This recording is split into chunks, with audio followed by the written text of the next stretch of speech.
The soup didn't even touch her, but Lexi flashed a repentant smile, quickly wiped it up, and stepped back.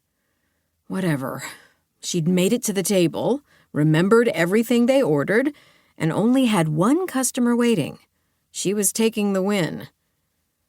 The cozy warmth of the patio heaters, combined with the direct sun overhead, had sweat pooling at the base of her spine. To hell with working out. This job counted as cardio. Lexi pushed the wayward brown tresses escaping her top bun behind her ear, her customer service smile making her cheeks hurt. "Is there anything else I can get you?" Make the customer happy. If she didn't start making some better tips, this job was pointless. No one took a second job for fun. The paycheck, in addition to the one from her full-time job, was clearing the last of her, though not technically hers, debt. She was so close she'd decided the tips could be used for tuition. Her bestie, Maisie, was friends with some of the waitresses who'd told her they pulled in hundreds of dollars in tips each week. A block up from Pike Place Market, a major tourist attraction in Seattle, Fairway Bistro was a popular spot. Lexi had taken the job just over a month ago. Easy. Simple. How hard could serving some drinks and food be? Famous last words. She didn't earn anything near hundreds a week, but she'd had enough to pay the deposit for one of the final 3 courses she needed to complete her degree. Problem was, the rest of her tuition was due in a couple weeks, and so far, she'd only saved up a few hundred from all of her shifts combined.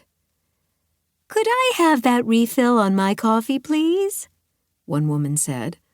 Lexi covered her wince with a grin. She hoped. The coffee she asked for 10 minutes ago and you promised to bring right over. Then someone else had wanted extra napkins and another customer had been leaving. These ladies were 3 of the most patient customers Lexi had had lately. She should be tipping them. She nodded. "Of course. Sorry about that. Coming right up." When she turned, the hot guy was still reading his book. She could kiss him just for not yelling out the standard, "Hey, you," because she hadn't taken his order yet. Huffing out a breath, shoulders back, she moved to his table, pulled her pad of paper and a pen from her apron. Proactive waitressing, a new sport. His hair, a dark shade similar to her own, looked like he'd run his hands through it more than once. "Hi, what can I get for you?" Absent-mindedly, she rubbed the spot where the soup had burned her finger. He looked up, and Lexi felt heat of another kind zip over her skin. This one more pleasant. With that hair, his strong, square jaw and easy smile, dressed in a carob-colored, expensive-looking sweater over a collared shirt that brought out gold flecks in his dark brown eyes, he could grace the pages of L.L. Bean's fall catalog. His lips twitched before he said, "Maybe not the soup." Her breath froze in her lungs for a brief second before she laughed. Ouch. Apparently, her lack of skill was obvious. Excellent. Funny guy. I could get them to put it in an extra-large bowl, she joked. Fortunately, she only had the other 2 tables on the patio, the section her manager had relegated her to. She understood preventive damage control.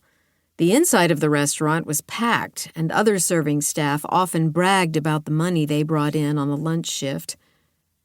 "You're doing great," he said, his voice low and husky, but more endearingly, genuine.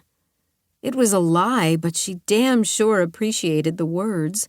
She actually was getting better, other than when taking orders, serving, keeping her station clean, and socializing all needed to happen at the same time. "Not true, but thank you." He grinned. "I'll have a BLT with fries and a Coke, please." She nodded, even as she wrote it down. She wasn't forgetting anything this time. When she reached the door, she glanced back, certain she'd felt